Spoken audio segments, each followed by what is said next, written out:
Hello दोस्तों, आपका स्वागत है हमारे चैनल जय हिंद पर।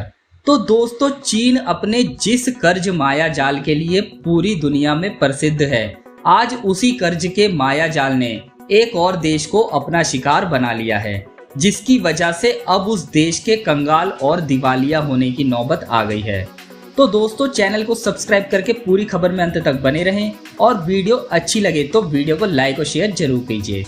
तो चलिए दोस्तों, अब मुद्दे की बात करते हैं। दोस्तों, आप सभी जानते हैं कि चीन बरसों से दूसरे देशों की जमीन पर कब्जा करने का ख्वाब देखता रहता है और दोस्तों, चीन ने अपने इसी ख्वाब को हकीकत में बदलना भी शुरू कर दिया है।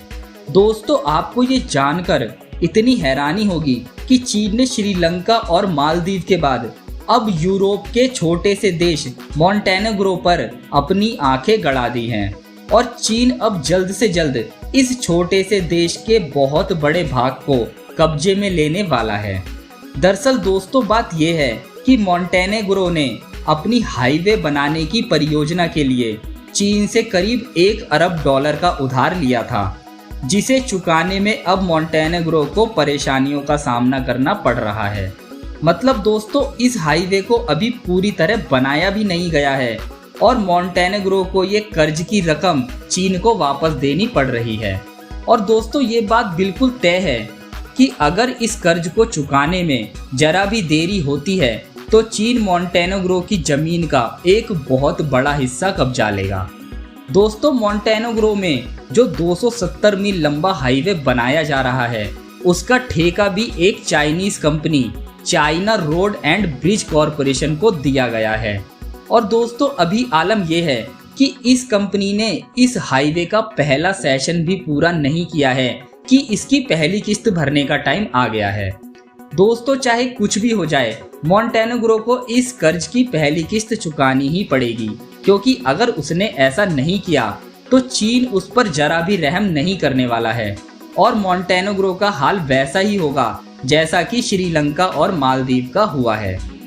दोस्तों, मोंटेनेग्रो ने इस कर्ज को लेकर चीन के साथ एक समझौता साइन किया था, जिसमें मोंटेनेग्रो ने चीन को ये अधिकार दिया था कि अगर इस कर्ज की अदायगी समय पर और ठीक तरीके से नहीं की जाती है तो चीन मोंटेनेग्रो की जमीन को हथिया सकता है।